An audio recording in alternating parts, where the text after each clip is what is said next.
లోభి నిధి అనగనగా ఒక ఊరిలో ఒక పెద్దాయన ఉండేవారు. ఆయన చాలా లోభి.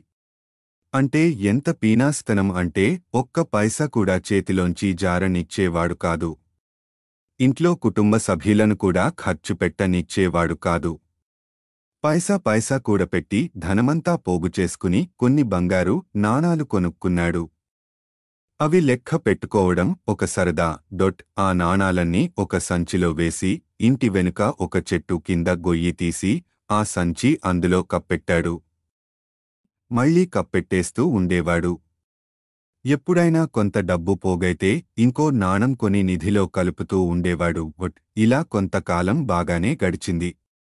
కాని ఒకరోజు ఇలాగే సంచి తీసి నాణాలు లెక్క పెట్టుకుంటుంటే ఒక దొంగ చూశాడు.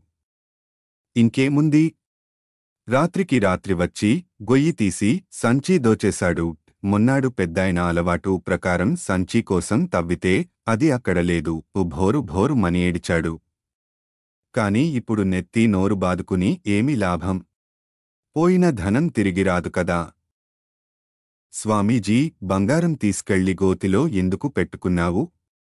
ఇంట్లో పెట్టుకుంటే అవసారినికి ఖర్చు పెట్టుకునే వాడివి కదా అని అడిగారు. ఖర్చు పెట్టడమా?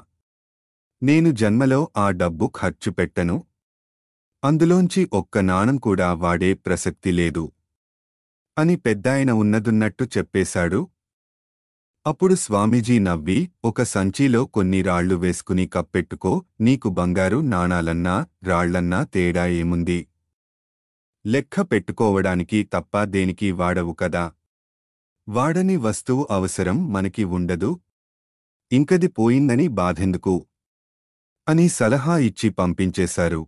నీ దగ్గర ఉన్నదాన్ని ఉపయోగించలేకపోతే అది లేకపోయినంతే. దాచుకున్న ధనం అవసరానికి ఉపయోగించుకోకపోతే అది ఉన్నా లేకపోయినా ఒకేలా. సంపద అనేది సరిగ్గా వినియోగించుకున్నప్పుడే విలువైనది. కేవలం పోగు చేసి ఉంచడం వల్ల అది మనకు ఉపయోగపడదు.